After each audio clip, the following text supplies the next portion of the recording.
हम लोग आदेश 34 पर बात करने वाले हैं और आदेश 34 को जो स्पेशल सूट की कैटेगरी में रखा है वो दायर करने की जो पद्धति है, ये दायर करने का जो तरीका है उसके कारण नहीं रखा है, बल्कि बंधक से संबंधित जब डिग्रियां हो जाएंगी तो एक तो डिग्री पारित कैसे की जाएगी ये तरीका, और डिग्री का निष्पादन कैसे होगा ये थोड़ा स्पेशल है, इसलिए इसे स्पेशल सूट की कैटेगरी में रखा है। और विशेषकर डिग्री पारित करने की जो प्रक्रिया है उसमें कोई विशेषता है ऐसा न भी कहे तो भी ठीक है, क्योंकि डिग्री पारित करने के संबंध में केवल वहां इतनी ही विशेषता है कि पहले प्रारंभिक डिग्री पारित होगी और तभी अंतिम पारित होगी। बस केवल इतनी विशेषता है, इसके अलावा कोई विशेषता नहीं। और इसे विशेषता मान लेना ये कोई जरूरी बात नहीं, क्योंकि डिग्री की जब विशेषताएं बताई गई थी आपको तो आपसे कहा गया था कि डिग्री क्या है, न्यायालय का न्याय निर्णय है। और आपसे यह भी कहा गया था कि जब वो कह रहा है कि डिग्री न्यायालय का न्याय निर्णय है, इसका मतलब ये हो गए कि भारतवर्ष के अंदर और दुनिया के अंदर न्याय निर्णायक जो प्राधिकारी हैं वो न्यायालयों के अतिरिक्त भी हैं, क्योंकि अगर न्यायालयों के अतिरिक्त न्याय निर्णायक प्राधिकारी न होते तो इस बात को कहने का कोई अर्थ ही नहीं था कि डिग्री न्यायालय का न्याय निर्णय है। तब तो डिग्री न्याय निर्णय है, इसका मतलब ये है कि वो न्यायालय का है। उसने स्पेशली कहा कि डिग्री न्यायालय का न्याय निर्णय है, इसका मतलब ये हो गया कि न्याय निर्णायक प्राधिकारी और भी, और जो न्याय निर्णायक प्राधिकारी अन्य प्रकार के होते हैं उनके बारे में आपको कई बार बताया गया कि उन्हें हम क्या बोलते हैं, क्वासी जुडिशियल अथॉरिटीज। क्योंकि क्वासी शब्द इसलिए लगा देते हैं क्योंकि वो जुडिशियल अथॉरिटीज के समान व्यवहार करते हैं, और जहां भी कोई चीज किसी चीज के समान व्यवहार करेगी वहां उसे क्वासी शब्द के साथ संबोधित करते हैं। तो कहते हैं क्वासी जुडिशियल अथॉरिटी या अर्ध न्यायिक प्राधिकारी, और उनका जो लोकप्रिय नाम रहता है वो क्या है, ट्रिब्यूनल। इस नाम से उन्हें जानते हैं। तो डिग्री न्यायालय का न्याय निर्णय है, उसने कहा था कि डिग्री न्यायालय का न्याय निर्णय है। और डिग्री की दूसरी विशेषता उसने बताई थी कि इससे होता यह है कि बाद में के सभी प्रश्नों का या बाद में के किसी एक प्रश्न का, जहां तक वाद के पक्षकारों का संबंध है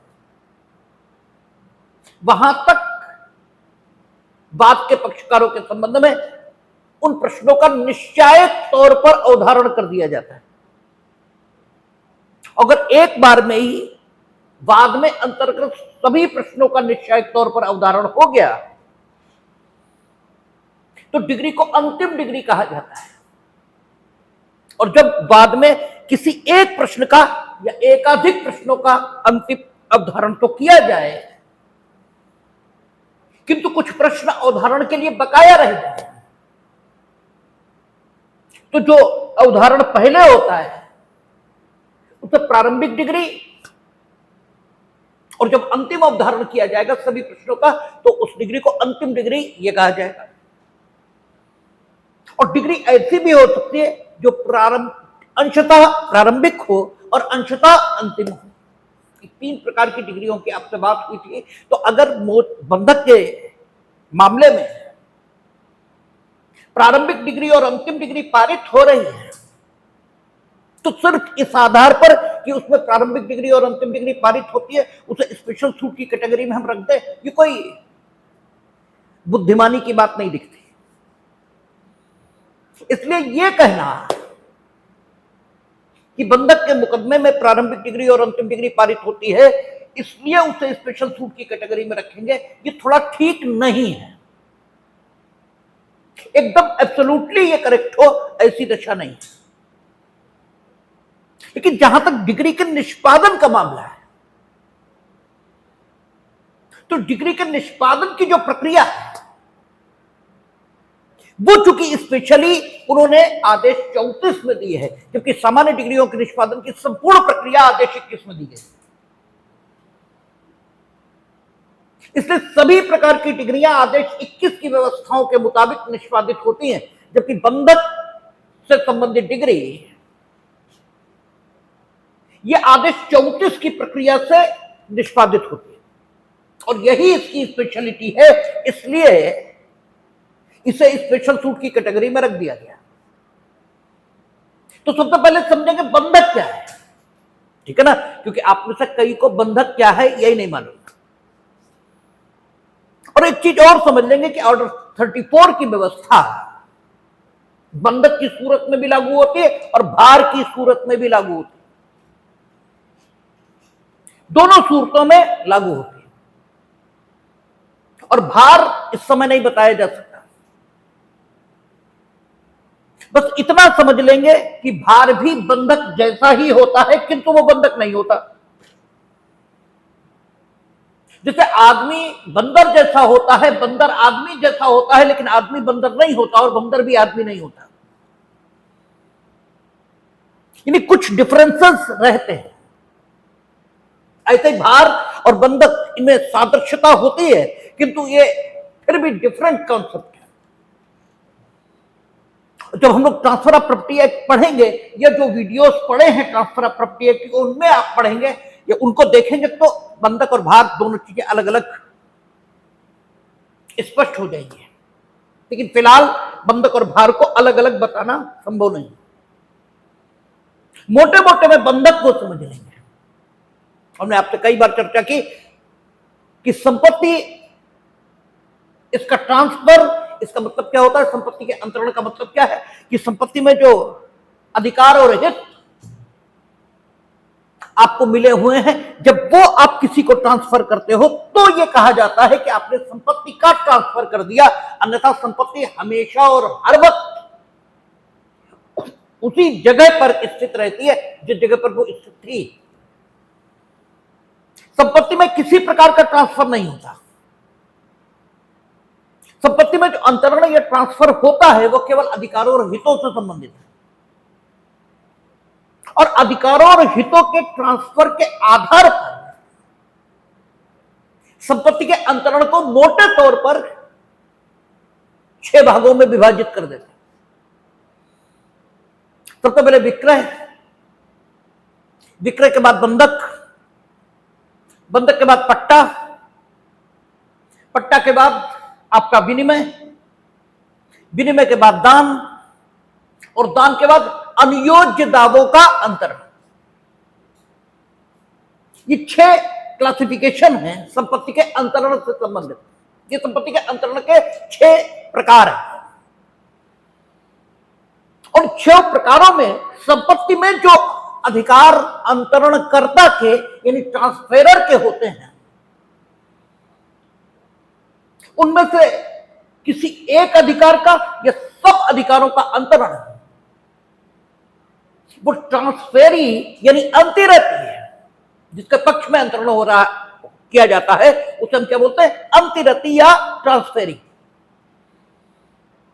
उसके पक्ष में वो अपने को संपत्ति में हासिल एक या एक से अधिक अधिकारों का अंतरण कर देता है, और जो अधिकार उसने अंतरित किया है, जो अधिकार उसने अंतरित किया है, उस अधिकार की प्रकृति के आधार पर, उस अधिकार के नेचर के आधार पर उसके द्वारा किए गए संपत्ति के अंतरण को एक विशेष नाम दिया जाता है, और वो नाम पट्टा हो सकता है, वो नाम बंधक हो सकता है, वो नाम विनिमय हो सकता है, वो नाम विक्रय हो सकता है, वो नाम भार हो सकता है, आदि आदि। ठीक है, जो अधिकार उसने ट्रांसफर किया उस अधिकार की प्रकृति क्या है उसके आधार पर। विक्रय में अंतरणकर्ता क्या करता है कि अंतरति से एक निश्चित कीमत लेता है, निश्चित कीमत, या तो तुरंत लेता है या अंतरति उसे भविष्य में कीमत दे देने का वचन देता है। और खूब आप समझ लेंगे कि संपत्ति अंतरण अधिनियम का जो आधार है वो भारतीय संविदा अधिनियम है। संपत्ति अंतरण अधिनियम की धारा 4 है, वो ये घोषित करती है कि भारतीय संविदा अधिनियम इसका भाग समझा जाएगा, या तो ये घोषित करके या ये घोषित करके कि ये भारतीय संविदा अधिनियम का भाग समझा जाएगा। मतलब वहां पर जो शब्द लिखे हैं वो इन दोनों में से एक हो सकते हैं, लेकिन उनका प्रभाव यही है कि ट्रांसफर ऑफ प्रॉपर्टी एक्ट से संपत्ति अंतरण अधिनियम को अलग करके नहीं देखा जा सकता। और इसीलिए यही कारण है कि आपको इंडियन कॉन्ट्रैक्ट एक्ट ये फर्स्ट ईयर एलएलबी में पढ़ाया जाता है, क्योंकि वो बहुत सारी चीजों का और बहुत सारे अधिनियमों का आधार है। जब तक वो नहीं आ रहा तो कुछ भी नहीं आएगा। तो विक्रय अगर हो रहा है तो विक्रय की संविदा होगी, किसमें? ट्रांसफेरर और ट्रांसफेरी में। और जब भी संविदा होगी तो प्रतिफल दिया जाना जरूरी है, और यहां जो प्रतिफल दिया जाता उसी का नाम कीमत है, उसी का नाम कीमत है। और प्रतिफल आप 2D की परिभाषा में पढ़ के आए हैं कि वचनदाता की वांछा पर होगा, ये तो सही है, किंतु भूतकालीन हो सकता है, वर्तमानकालीन हो सकता है और भविष्यकालीन हो सकता है। क्योंकि वहां वो कहता है कि प्रतिफल क्या है? जब वचनदाता की वांछा पर वचन ग्रहीता या कोई अन्य व्यक्ति कुछ करता है, करने से विरत रहता है, कुछ कर चुका है, करने से विरत रह चुका है, कुछ करने या विरत रहने का वचन देता है, तो ये जो करना है, ये कार्यविरति है, ये प्रतिफल कहलाती है। और कीमत का दिया जाना ये भी एक कार्य है, एक काम है, ठीक है ना? एक काम की परिभाषा में ये भी आएगा। इसलिए विक्रय की स्थिति में क्या होता है? जो अंतरति है वो कीमत या तो देगा या दे चुका होगा या देने का वचन देगा, कुछ भी हो सकता है, या कीमत अंशतः देगा, अंशतः देने का वचन देगा। और उसके इस वचन के आधार पर वचनदाता यानी अंतरणकर्ता संपत्ति में प्राप्त अपने सभी अधिकार, एक नहीं सभी अधिकार, ये अंतरति के पक्ष में अंतरित कर देगा। और जब अंतरणकर्ता ऐसा करेगा तब इस संविदा को विक्रय की संविदा यह कहा जाएगा। पट्टे में जो अंतरित होगा, यानी अंतरणकर्ता जो कुछ अंतरित करेगा प्रीमियम या भाटक के बदले में, पट्टे की संविदा में प्रीमियम या भाटक दिया जाता है, या यूं कहें प्रतिफल देने का जो प्रकार है वो प्रीमियम या भाटक के रूप में होता है। प्रीमियम मीनिंग देर भाई वन टाइम हमने दे दिया कि इतने रुपए हमने आपको दे दिए, अब आपकी इस संपत्ति का पट्टे के तौर पर हम उपभोग करेंगे। या भाटक यानी प्रति माह, ठीक है, भाटक डेली दिया जा सकता है, वीकली दिया जा सकता है, फोर्टनाइटली यानी 15 दिन पर दिया जा सकता है, मंथली, ठीक है, क्वार्टरली, हाफरली, ईयरली, ऐसे भी दिया जा सकता है, ठीक है। तो पट्टे में क्या होता है कि प्रीमियम या भाटक के बदले, यानी प्रीमियम और भाटक कौन देगा? अंतरति, जिसे अंतरति को नाम क्या देंगे? पट्टेदार, उसमें पट्टेदार नाम देते हैं। और वहां अंतरणकर्ता का नाम क्या होता है? पट्टाकर्ता। तो पट्टाकर्ता अपना उसे जो अधिकार संपत्ति में प्राप्त है उनमें से एक, ठीक है, कब्जे और उपभोग का, यह अधिकार अंतरति के पक्ष में अंतरित कर देता है, केवल कब्जा और उपभोग, बाकी नहीं। स्वामित्व में सभी अधिकार, पट्टा इस दशा में केवल कब्जा और उपभोग, बस। संपत्ति को नष्ट करने का अधिकार ये पट्टेदार के पास नहीं जाता। संपत्ति को किसी और को ट्रांसफर कर देने का अधिकार ये पट्टेदार के पास नहीं पहुंचता। बाकी सब अधिकार पट्टाकर्ता को बने रहते हैं, केवल कब्जा और उपभोग ये पट्टेदार के पास पहुंच जाएगा। तो ये भी संपत्ति के अंतरण का एक प्रकार है, ठीक है ना। ये संपत्ति का अंतरण माना जाएगा और अंतरित अधिकार की प्रकृति के आधार पर इस अंतरण की पहचान की जाएगी और इस अंतरण को नाम क्या मिलेगा? पट्टा। ऐसे ही संपत्ति के अंतरण का एक प्रकार है बंधक। बंधक में अंतरणकर्ता का जो नाम होगा वो क्या होगा? बंधक कर्ता। और जो अंतिरति का नाम होगा वो नाम क्या होगा? बंधकदार। अब भार और बंधक में मोटा अंतर यहीं पर समझ लें। बंधक इस संपत्ति के अंतरण में है। संपत्ति में जो भी हित, ये संपत्ति में जो भी अधिकार, ये अंतरित होगा किसके पक्ष में? बंधकदार या अंतिरति के पक्ष में। उसे बंधक करता जानबूझकर अंतरित करेगा, जानबूझकर। इसलिए यह कहा जाएगा कि बंधककर्ता ने स्वयं को प्राप्त संपत्ति में अधिकार बंधकदार के पक्ष में हस्तांतरित किया है, ट्रांसफर किया है। क्यों? उसे स्वयं बंधकदार के पक्ष में उसे ट्रांसफर किया है स्वयं। क्योंकि भार की दशा में बंधक करता जिस तरह स्वयं ट्रांसफर करता है बंधकदार के पक्ष में, ऐसा नहीं होता, बल्कि विधि की क्रिया से, विधि की क्रिया से, ठीक है, कानून की क्रिया से किसी व्यक्ति की संपत्ति में किसी को कोई हित प्राप्त हो जाता है कानून की क्रिया से। बहुत विस्तार नहीं लेंगे इस समय हम भार के उसमें, आपको बस एक झलक और एक थोड़ी सी बात बता रहे हैं। जैसे आपने बिजली का कनेक्शन लिया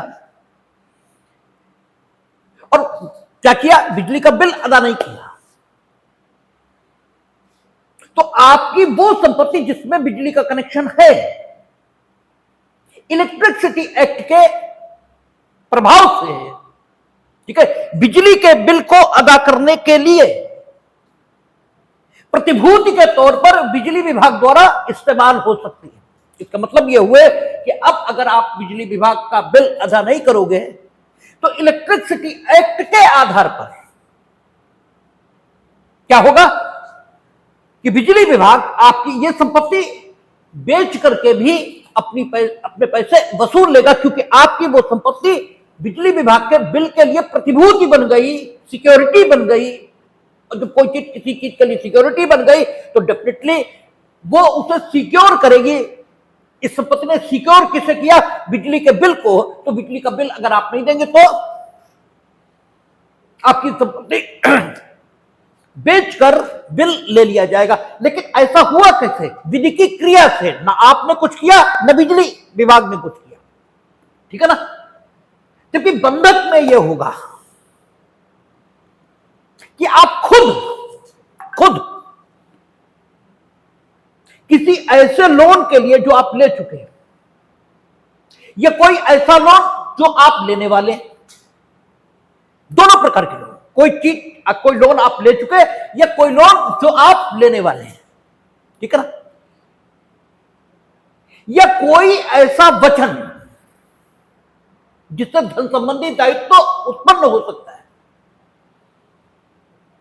ठीक है। वो वचन जो दिया जा चुका है या दिया जाने वाला, इस बात को बहुत मत समझे, क्योंकि जब बंधक हम बताएंगे तब बता देंगे, क्योंकि आप इससे गड़बड़ाने लगेंगे। एक मोटी बात समझना कि आपने कोई पैसा उधार लिया है या आप उधार लेने वाले, या कोई ऐसा वचनबंध जिससे धन संबंधी दायित्व पैदा हो सकता है और वो वचन आप दे चुके हैं या देने वाले हैं। तो जो धन संबंधी दायित्व पैदा होगा, जब आप उधार लेंगे तब भी तो धन संबंधी दायित्व पैदा होगा कि आप उधार वापस करिए, ये धन संबंधी दायित्व होगा। तो क्या होगा कि जब आप उस ऋण की राशि, जो ऋण आप ले चुके या जो ऋण आप लेने वाले हैं, उस ऋण की राशि के पुनर्भुगतान को, उसके रीपेमेंट को सिक्योर करने के लिए जिससे आपने ऋण लिया है, उसके पक्ष में अपनी संपत्ति का एक अधिकार, एक हिस्सा, अपनी संपत्ति का सिर्फ एक, ये अंतरित कर देते हैं, ठीक है ना। तो इस संपूर्ण संव्यवहार को बंधक कहा जाता है, ठीक है। और जो ऋण की राशि है उसे बंधक धन कहते हैं। तो ऋण की राशि प्लस उस पर ब्याज, ठीक है, इसे बंधक धन कहते हैं। और जो इस संव्यवहार को अगर लिख लिया जाए तो जिस दस्तावेज पर लिखा जाएगा उसे बंधक विलेख कहते हैं, ठीक है ना, मॉर्गेज डीड कहते हैं, अंग्रेजी में मॉर्गेज कहते हैं। बंधककर्ता को मॉर्गेजर कहते हैं, बंधकदार को मॉर्गेजी कहते हैं, ठीक है। तो इसे आप बंधक विलेख कहेंगे। अब सवाल यह कि बंधककर्ता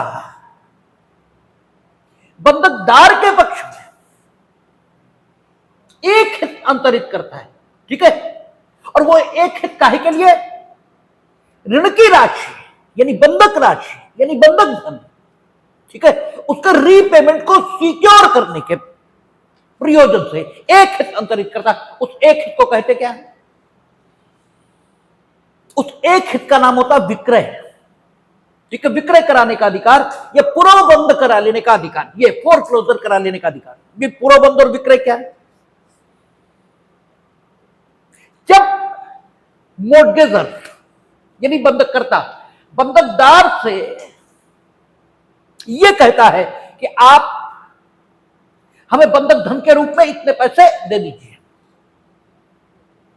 और हम आपका पैसा इस डेट तक वापस करेंगे, और अगर हम वापस न करें, ठीक है, तो आपको अधिकार होगा, आपको, कि आप न्यायालय के माध्यम से, ठीक है, न्यायालय के माध्यम से, स्वयं नहीं, आप न्यायालय के माध्यम से क्या करें? मेरी इस संपत्ति का विक्रय करा ले, जिस संपत्ति को वो बंधक रख रहा है या जिस पर बंधक क्रिएट हो रहा है या जिसमें के एक हिस्सा वो अंतरण कर रहा है, ठीक है ना। आप मेरी इस संपत्ति का विक्रय करा लें और अपना बंधक धन वसूल लें, तो उसने अपनी संपत्ति में का एक हित कौन सा? जो उस संपत्ति में उसे प्राप्त है और संपत्ति के विक्रय कराने से संबंधित है। भाई, तुम्हारी संपत्ति हम थोड़ी विक्रय करा सकते हैं। अगर तुम अपनी संपत्ति बेचना चाहो तो कौन बेचेगा? तुम ही बेचोगे ना, हम तो नहीं बेच सकते। लेकिन चूंकि हमने अपना ये जो अधिकार जो कि संपत्ति के बेचने से संबंधित है, ठीक है ना, अपना ये अधिकार बंधक धन के बदले आपके पक्ष में स्वयं अपने आप हस्तांतरित कर दिया। हमने ही तो हस्तांतरित किया। हमने ये कहा कि अगर बंधक धन हम आपका ना दें तो आप मेरी संपत्ति का विक्रय करा लेना। न्यायालय को बीच में इसलिए रखा क्योंकि गड़बड़ तुम भी कर सकते हो, ठीक है। हम बंधक धन देने को तैयार रहे, तुम लो ही ना और विक्रय करा दो मेरी संपत्ति, यह भी संभव है। हम दे दें फिर भी विक्रय करने लगो, यह भी संभव है, ठीक है ना। इसलिए न्यायालय को बीच में डाला, ठीक है। अन्यथा अपनी संपत्ति को खरीदने या बेचने से संबंधित सभी अधिकार व्यक्ति को ही हासिल है जो मालिक है, ठीक है ना। लेकिन मालिक ने क्या किया है? अपनी विनिर्दिष्ट स्थावर संपत्ति में से, विनिर्दिष्ट स्थावर संपत्ति यानी इमूवेबल प्रॉपर्टी में ही बंधक होता है। आप ये खूब समझ लेंगे। और उस इमूवेबल प्रॉपर्टी विनिर्दिष्ट होनी चाहिए, यानी आप बताएंगे कि मेरी अमुक संपत्ति अमुक मोहल्ले में स्थित, अमुक जगह पर स्थित, ठीक है। तो व्यक्ति की जो स्थावर संपत्ति है, व्यक्ति की जो भी स्थावर संपत्ति है, उसमें सभी प्रकार के अधिकार स्वयं व्यक्ति को हासिल होते हैं। ठीक है, जिस व्यक्ति की वो संपत्ति है उसे ही ये अधिकार है कि वो उस संपत्ति को बेचे या न बेचे, उसके अपने निवेदन के सिवा या उसके द्वारा स्वयं अधिकार के प्रयोग से अन्यथा उसकी उस संपत्ति को बेचा नहीं जा सकता। ठीक है ना, सामान्य नियम यही है।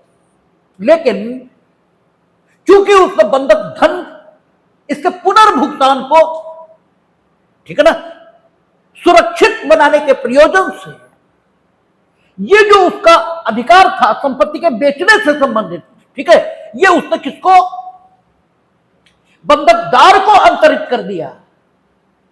और अशर्त अंतरित नहीं किया, सशर्त अंतरित किया कि यदि हम आपका पैसा वापस न दें तो आप इस संपत्ति को बिकवा लेना, ठीक है, और अपना पैसा वसूल लेना।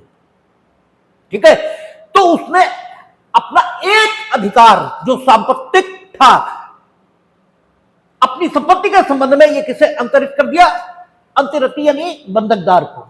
और जैसे एक अधिकार भी आप अंतरित करेंगे वैसे ही आपने संपत्ति का अंतरण किया है ये कहा जाएगा। ठीक है ना, ठीक है।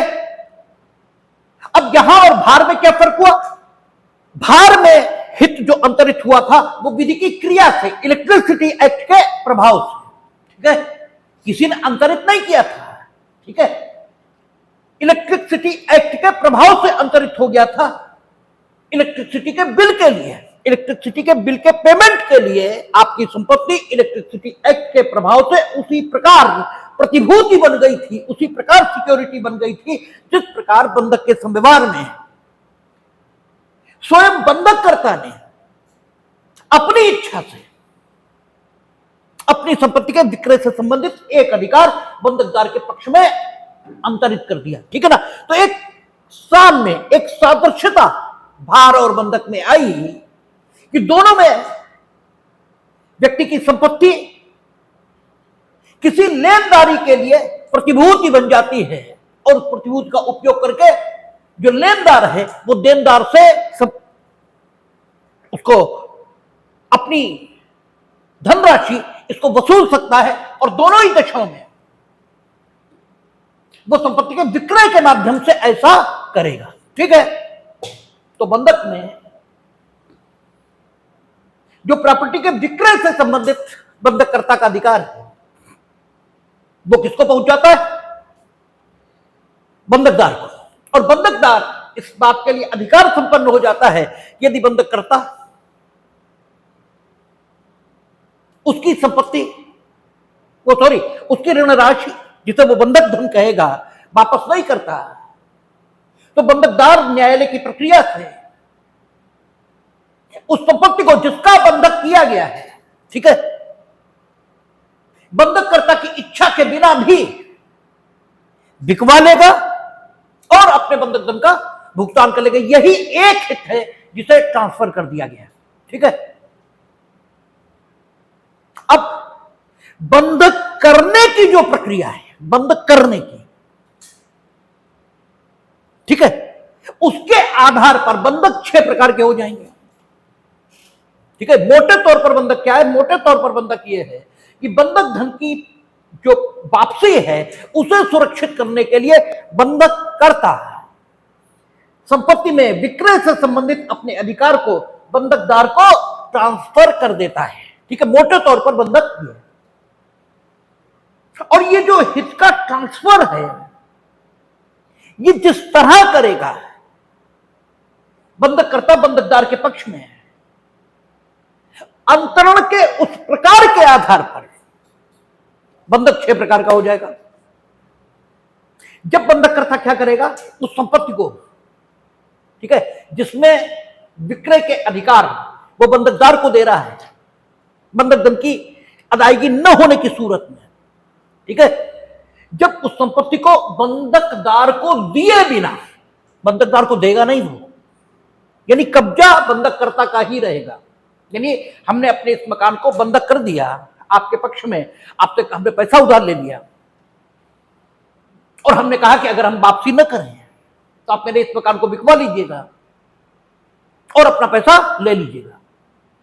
लेकिन मकान का कब्जा हमने आपको नहीं दिया, मकान का कब्जा नहीं दिया। ये बात हमने लेखबद्ध कर ली, रजिस्टर्ड करा दी, ठीक है। तो इस बंधक के प्रकार को या इस प्रकार से किया गया बंधक कौन सा कहलाएगा? सादा बंधक। ये कौन सा बंधक कहलाएगा? सादा बंधक, ठीक है। इसे अब बंधक करने के प्रकार के आधार पर इसे हमने सादा कहा, क्योंकि इसमें बंधक संपत्ति जो थी आपके कब्जे में नहीं गई और रजिस्टर्ड ही होगा। ये हमेशा रजिस्टर्ड होगा। अगर ये रजिस्टर्ड नहीं है, इलीगल है, नहीं होगा, मुकदमा ही नहीं चलेगा। आप सिविल सूट इंस्टीट्यूट करना चाहोगे, नहीं होगा, मतलब बंधक की बाबत नहीं होगा। वैसे लाना, तुम वैसे लाना, साबित करना और ले जाना, लेकिन आदेश 34 से उसका कोई मतलब नहीं होगा, ठीक है। वो बंधक के आधार पर संस्थित किया गया बाद नहीं माना जाएगा, क्योंकि सादा बंधक हमेशा कैसा होना चाहिए? रजिस्टर्ड। तो बंधक का एक प्रकार हुआ सादा बंधक, जिसमें आप क्या करेंगे? रजिस्टर्ड बंधक करेंगे और बंधककर्ता कब्जा अपने पास रखेगा। बंधकदार के पक्ष में केवल और केवल अधिकार होगा, केवल और केवल, और कुछ भी नहीं। दूसरा होगा भोग बंधक। भोग बंधक के इस प्रकार में अंतरण इस प्रकार होता है कि बंधककर्ता क्या करेगा? हमने इस मकान को बंधक रखा, आपसे पैसे ले लिए, और बंधक कैसे रखा? इस तरह रखा कि हमने कहा कि यह मकान जो किराए पर उठा हुआ है, इस मकान का जितना किराया आएगा तब तक आपको मिलता रहेगा जब तक आपका बंधक धन प्लस ब्याज, बंधक धन प्लस ब्याज कहने की जरूरत नहीं, बंधक धन का मतलब ये होता है मूल प्लस ब्याज, वो अदा ना हो जाए। जिस दिन अदा हो गया उस दिन आपके पक्ष में किराया वसूलने का ये जो अधिकार हम अंतरित कर रहे हैं, ठीक है ना, बंधक धन की वापसी को सुनिश्चित बनाने के प्रयोजन से ये हित समाप्त हो जाएगा, ठीक है ना। तो बंधक करने का ये जो प्रकार है, बंधक काय के लिए हो रहा? बंधक धन की वापसी को सुरक्षित बनाने के प्रयोजन से। तो यहां बंधक धन की वापसी जिस ढंग से सुरक्षित बनाई गई है, ठीक है ना, उस ढंग के आधार पर इस बंधक को नाम दिया जाता है भोग बंधक, ठीक है। और इसमें क्या हो रहा है? कब्जा। ये किसी का भी पास हो सकता है, लेकिन संपत्ति से उत्पन्न होने वाले लाभ, ठीक है, संपत्ति से उत्पन्न होने वाले लाभ किसके पक्ष में जाएंगे? बंधकदार के पक्ष में, ठीक है। तीसरे प्रकार का होता है आपका, कौन सा है वो? अरे विक्रय, अरे है, अरे मूर्ख हो तुम, हक मिले को छठा है तीसरा। अरे विक्रय कौन सा वो होता है जिसमें सादृश्यता होती है विक्रय से? अरे अंग्रेजी बंधक, अरे सादृश्य जिसमें होता है विक्रय से,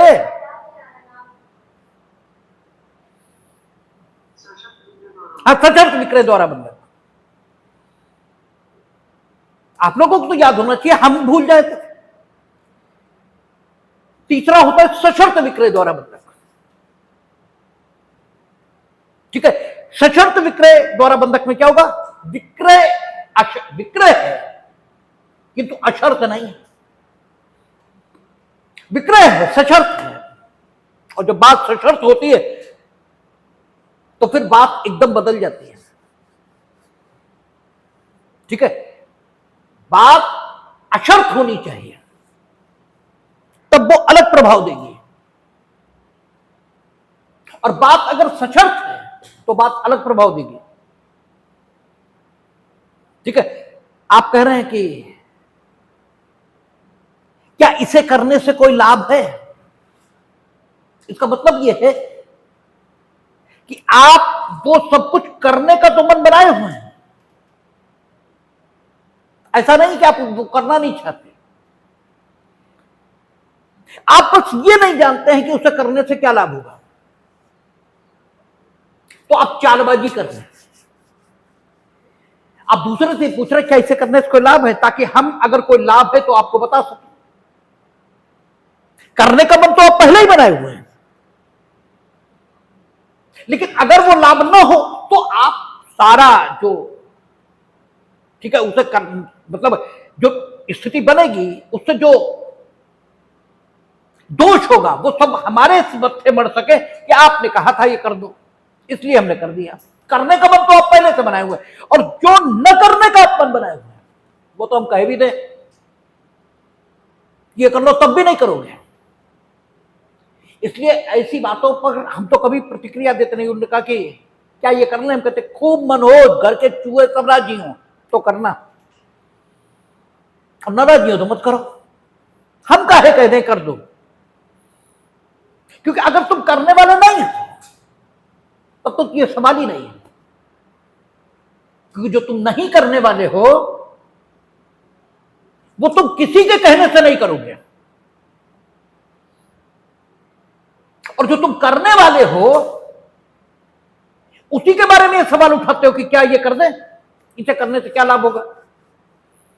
क्योंकि उसमें जब तुम्हें यह दिखता है कि लाभ भी हो सकता है नुकसान भी हो सकता है, तो लाभ तो अपने लिए रख लेना चाहते हो और नुकसान दूसरे के सिर शिफ्ट कर देना चाहते हो। इसलिए आप हमसे पूछ रहे हो। इसलिए ऐसी बात का हमेशा ये उत्तर देना चाहिए, तुम्हारा मन आए तो करो, मन आए तो कतई मत करो, क्योंकि वो खूब करने का मन बनाए हुआ है। तो बातें सशर्त होने पर अलग प्रभाव देती हैं, बातें अशर्त होने पर अलग प्रभाव देती हैं। उसने कहा सशर्त विक्रय द्वारा बंधक, इसका मतलब विक्रय नहीं है। विक्रय तभी है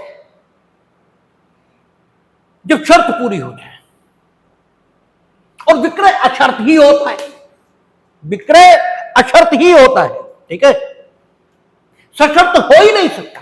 और जब आपने कह दिया कि सशर्त विक्रय द्वारा बंधक, इसका मतलब ये हो गया ये विक्रय तो नहीं ही है, ठीक है, हालांकि ये विक्रय जैसा दिख जरूर रहा, ठीक है, आदमी तो बुरा हो ही नहीं सकता, ठीक है, आदमी तो अच्छा हो ही नहीं सकता, क्योंकि अच्छे आदमी की जो आपने विशेषताएं बताई हैं वो आदमी की विशेषताएं हैं, अच्छे आदमी की नहीं। आपने ये कहा कि अच्छा वो है जो सच बोले, अच्छा वो है जो वैसे जीवन जिए जिस जैसा उसे ईश्वर ने भेजा था, ठीक है। बच्चे को ईश्वर का रूप क्यों कह रहे हैं, इसीलिए क्योंकि बच्चा भगवान ने जिस तरह बनाकर भेजा है उसे आप बिगाड़ो नहीं, आप अपनी काबिलियत उसमें न करो। आदमी पूरी जिंदगी, जिसे कहता है आदमी जिसे जिंदगी कहता है, उस पूरे समय में वो बिगड़ने के अलावा और कुछ नहीं करता।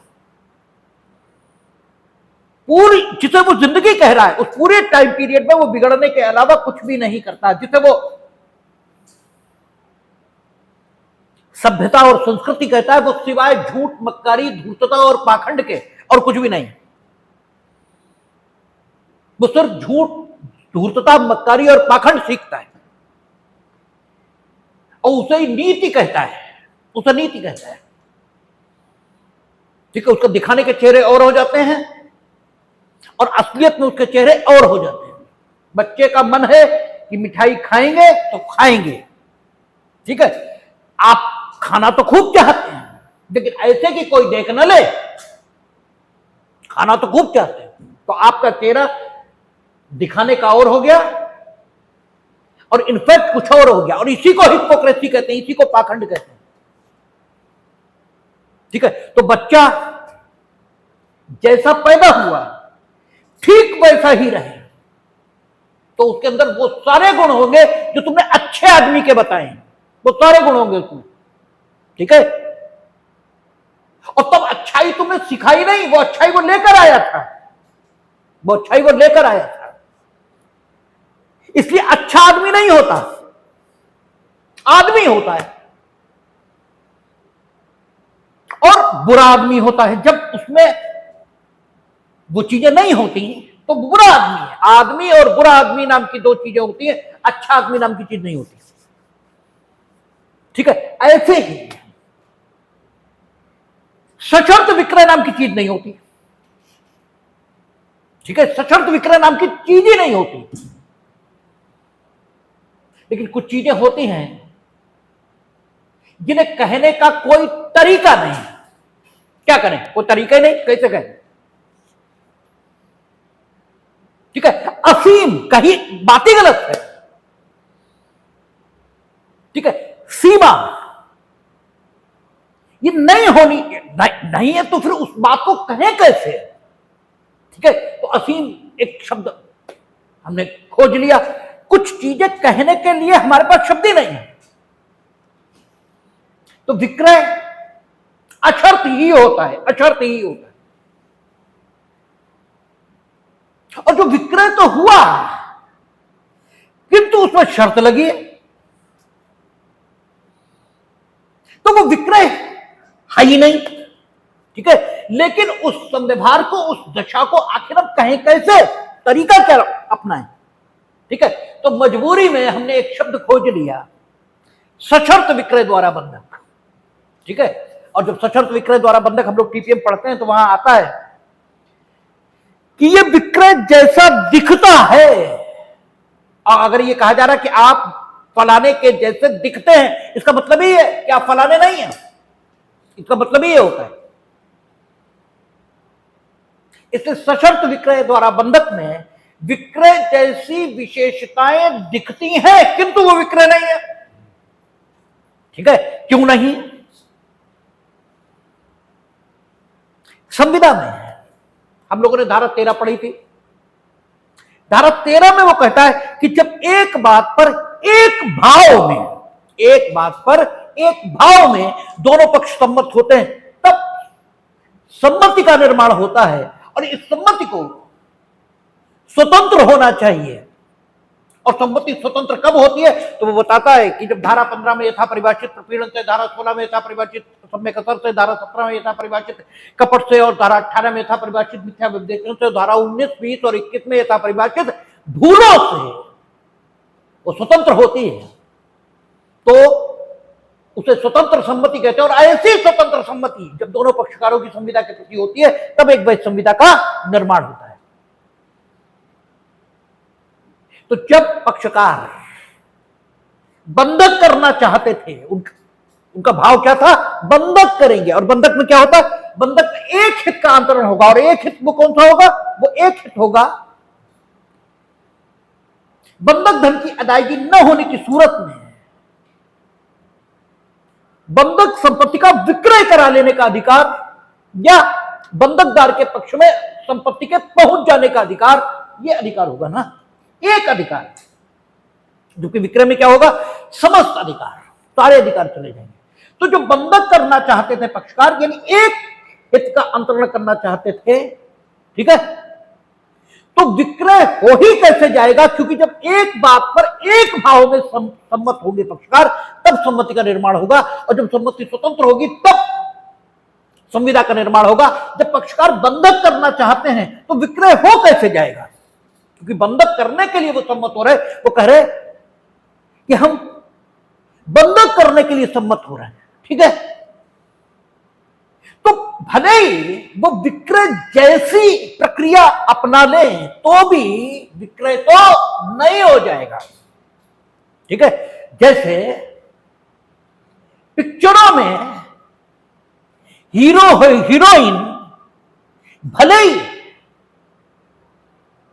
पवित्र अग्नि, तथाकथित रूप से पवित्र अग्नि को उत्पन्न करके उसके 7 फेरे भी ले ले, तो भी शादी नहीं हो जाएगी। ठीक है ना, क्योंकि शादी करने का आशय दोनों में विद्यमान नहीं है। ठीक है ना, वो फिल्म बनाने के लिए, फिल्म में विवाह के प्रसंग को जीवंत करने के लिए वो सब कुछ कर रहे हैं, जो आपको दिख रहा है, ठीक है ना, शादी करने के लिए नहीं। ऐसे ही यहां है, आपने विक्रय जैसा कुछ पूरा जरूर किया है, लेकिन विक्रय करने के लिए नहीं किया, ठीक है। और जो विक्रय करने के लिए नहीं किया, तो दोनों पक्ष विक्रय करने के भाव पर सम्मत हुए, ये मान के चले। और जब ये माना ही नहीं जा सकता, तो कम से कम विक्रय तो नहीं हुआ। लेकिन चूंकि विक्रय जैसी प्रक्रिया अपना ली गई, तो आखिर बंधक के इस प्रकार को हम नाम भी क्या दें? तो नाम दिया जाता है सशर्त विक्रय द्वारा बंधक। सशर्त विक्रय द्वारा। इसमें शर्त क्या लगी होती है? इसमें शर्त ये लगी होती है, देखने में तो विक्रय जैसा हो गया, विक्रय जैसा, जैसे विक्रय में क्या कीमत दी थी, और कीमत के बदले संपत्ति का अंतरण हो गया था, ठीक है ना। और सारे अधिकार और हित किसमें चले गए थे? बंधकदार में। यहां भी देखने में ऐसा लगेगा कि बंधकदार के पक्ष में विक्रय हो गया, क्योंकि बंधक धन वो देगा, वो कीमत के तौर पर वर्णित होगा, ठीक है। वो ऐसा लगेगा कि जैसे कीमत दी है, वो है बंधक धन वास्तव में, ठीक है। सारे काम होंगे, लेकिन एक शर्त लगी होगी। वो शर्त क्या होगी? कि अगर निश्चित समय के भीतर बंधक करता वो कीमत, जो कीमत के तौर पर वर्णित है, किंतु बंधक धन है, जो इनफैक्ट बंधक धन है, ठीक है ना, वो उसे वापस कर देगा, तो बंधकदार बंधककर्ता के पक्ष में संपत्ति का मोचन करेगा, यानी संपत्ति को रिलीज कर देगा, ठीक है। और अगर वो ऐसा नहीं करता, यानी बंधककर्ता बंधक धन की अदायगी नहीं करेगा, तो बंधकदार क्या करेगा? एक मुकदमा फाइल करेगा कोर्ट में, और बंधककर्ता का ये अधिकार जो बंधक संपत्ति के मोचन से संबंधित है, इसको हमेशा के लिए खत्म करवा देगा। इसको हमेशा के लिए खत्म करवा देगा। मोचन का अधिकार खत्म हो जाएगा हमेशा के लिए। और जब मोचन का अधिकार खत्म हो जाएगा, तो वो संपत्ति सदैव के लिए बंधक हो जाएगी। किसके पास? बंधकदार के पास, सदैव के लिए। इसका व्यवहारिक परिणाम तो यह होगा कि बंधकदार के पास वो संपत्ति हमेशा बनी रहेगी, ठीक है, क्योंकि मोचन का अधिकार समाप्त हो चुका है, ठीक है। लेकिन वो संपत्ति उसके मालिकाना हक में पहुंच गई, ये कभी नहीं माना जाएगा, ये कभी नहीं माना जाएगा। और आप सिर्फ यहां पर इतना ही याद रखेंगे।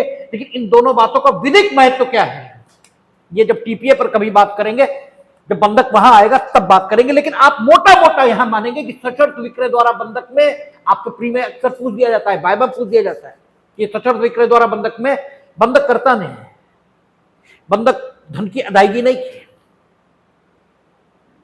तो बंधकदार की को क्या मालिकाना हक संपत्ति पर मिल गया है? और आप कह देते हैं हाँ, गलत। बंधकदार को उस संपत्ति पर मालिकाना हक कभी नहीं मिलेगा, कभी नहीं। क्योंकि जब हम लोग बंधक पढ़ेंगे, एक सिद्धांत वहां आएगा, एक बार बंधक सदैव बंधक, ये प्रिंसिपल आएगा, ठीक है। तो मालिकाना हक उसे कभी नहीं मिलेगा। हाँ, ये जरूर हो जाएगा कि बंधकदार बंधककर्ता के विरुद्ध न्यायालय की प्रक्रिया से पूर्वबंध फोरक्लोजर, ठीक है, ये डिग्री पारित करवा लेगा। और जैसे ही पूर्वबंध की डिग्री हुई, बंधककर्ता अपनी संपत्ति का मोचन कराने के लिए अपनी संपत्ति को वापस प्राप्त करने के अधिकार से वंचित हो जाएगा। अब वो वापस कभी नहीं पा सकता अपनी संपत्ति को, ठीक है, ये जरूर हो जाएगा। तो व्यवहारिक परिणाम यही होगा कि बंधकदार के पास वो संपत्ति हमेशा के लिए पहुंच जाएगी। लेकिन फिर भी कुछ अंतर रहेंगे, और वो अंतर क्या होंगे जब उस पर बात करेंगे तब करेंगे, ठीक है। तो यहां भी एक अधिकार किसके पास किया? बंधकदार के पक्ष पास संपत्ति में। और वो कौन सा अधिकार है? संपत्ति को वापस प्राप्त करने का अधिकार, जिसे मोचन का अधिकार कहा गया है, ठीक है, उसको खत्म करा लेने का अधिकार। ये एक अधिकार बंधकदार के पक्ष में गया, ठीक है। अंग्रेजी बंधक वैसे ही होता है जैसे सादा बंधक। फर्क क्या आता है? अंग्रेजी बंधक में कब्जा चला जाएगा बंधकदार के पास, कब्जा, ठीक है, ये चला जाएगा बंधक, सादा बंधक नहीं जाएगा। और अंग्रेजी बंधक में फिर यही स्थिति आएगी कि बंधक करता ये कहेगा कि इस निश्चित तारीख तक, फलानी डेट तक अगर हम आपका पैसा वापस न करें तो आप बिकवाकर अपना पैसा ले लीजिएगा। छठा होता है हक विलेखों के निक्षेप द्वारा बंधक, ठीक है, मोर्टगेज, ठीक है, by the depositing title deeds. जैसे इस मकान का बैनामा है हमारे पास, बैनामा हमने बैंक में रखा, और इसमें क्या होता है, संपत्ति पर कोई कब्जा बंधकदार का नहीं होता, और साथ ही साथ बंधकदार के पास बंधक संपत्ति का कब्जा ये भी नहीं जाता, दोनों ही बातें नहीं होती। और इसका रजिस्ट्रेशन जरूरी नहीं है, ठीक है, इसे सामयिक बंधक भी कहा जाता है। और इसमें भी बंधकदार के पक्ष में यह अधिकार होता है कि अगर बंधक संपत्ति का भुगतान ये न किया जाए तो न्यायालय की प्रक्रिया के माध्यम से सारी संपत्ति को बिकवा कर बंधक धन वापस प्राप्त किया जा सकता है। तो ये 6 बंधक, और इनमें जो 2 अधिकार बंधकदार के पक्ष में जाते हैं, 2 अधिकार तो नहीं बल्कि ये कहें एक अधिकार जो जाता है वो 2 तरह का है। एक क्या होता है कि मोचन के अधिकार को हमेशा के लिए खत्म करवा देना, ठीक है, बंधकदार के द्वारा, और जिसे क्या बोलते हैं पुरोबंध का अधिकार, जिसे पुरोबंध बोलेंगे। और ये कितना मिलता है, सशर्त विक्रय द्वारा बंधक में। हाँ, एक बंधक और बचा, विलक्षण बंधक, विलक्षण। और विलक्षण बंधक में क्या होगा, एक बंधक में 2 से अधिक बंधकों के गुण मिलेंगे। जैसे भोग बंधक में कब्जा जाता है, सादा बंधक में कब्जा नहीं जाता। किया सादा बंधक और कब्जा दे दिया किसे, बंधकदार को, और उसमें यह लिख दिया कि इससे ले लो, संपत्ति के लाभों में से अपना बंधक धन वापस प्राप्त कर लो। तो एक बंधक में 2 बंधकों के अधिकार दिखाई देने लगे। और जब ऐसा होगा तो विलक्षण बंधक, और विलक्षण बंधक की संविदा में यह लिख दिया जाता है कि बंधकदार को कौन सा अधिकार होगा, पुरोबंध या विक्रय, ठीक है। तो जो लिख दिया जाएगा वही अधिकार होगा, ठीक है। जब एक बंधक में 2 बंधकों के लक्षण दिखाई दें या 2 से अधिक बंधकों के लक्षण दिखाई दें, और स्वयं बंधक विलेख ये बताए कि बंधकदार को विक्रय का ऑप्शन प्राप्त होगा या पुरोबंध का, तब इस बंधक को विलक्षण बंधक कहा जाता है, ठीक है, ठीक है। लेकिन जो अधिकार अंतरित हुआ वो कौन सा, सिर्फ एक, और वो एक अधिकार 2 प्रकार का हो गया। एक विक्रय करा लेने से संबंधित है, और दूसरा बंधक कर्ता का जो मोचन का अधिकार है उसे समाप्त करवा लेने से संबंधित है। ये तो बहुत बंधकदार के अधिकार, बंधक संपत्ति के संबंध में, ठीक है। अब यह भी हो सकता है कि बंधक कर्ता ने जितना बंधक धन दिया था उसने सब वापस कर दिया, और फिर भी तुम उसकी संपत्ति वापस नहीं कर रहे, ठीक है, उसकी संपत्ति वापस नहीं कर रहा। यानी संपत्ति कौन सी ट्रांसफर हुई थी, वो अधिकार कि विक्रय करा लेंगे, संपत्ति से वो लाभ वसूलते रहेंगे, ठीक है, पुरोबंध करा लेंगे, ये सारे अधिकार उसके पक्ष में ट्रांसफर किए गए थे ना, बंधक डीड के माध्यम से, बंधक विलेख के माध्यम से, ठीक है। तो आपके द्वारा फिर से एक डीड लिखी जानी चाहिए आप दोनों के द्वारा, और यह लिखा जाना चाहिए उसमें कि भाई वो अधिकार समाप्त हो गए जो बंधककर्ता ने बंधक धन के बदले बंधकदार के पक्ष में अंतरित किए थे। भाई ये होना चाहिए ना, ठीक है। बंधककर्ता उसने सारा बंधक धन दे दिया, और फिर भी आप ये लिखने को तैयार हैं, ये लिखने को तैयार है कि जैसे भोग बंधक में कब्जा चला जाएगा, अंग्रेजी बंधक में कब्जा चला जाएगा, आप कब्जे ही वापस करने को तैयार नहीं।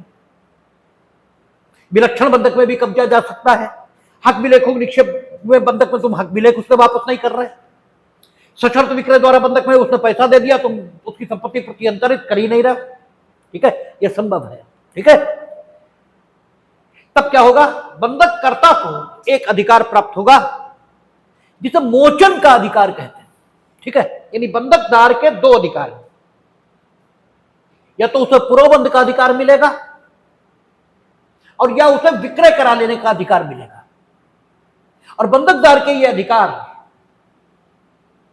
उसके द्वारा कौन सा बंधक किया कराया गया है या कौन सा बंधक किया गया है उस पर निर्भर करता है।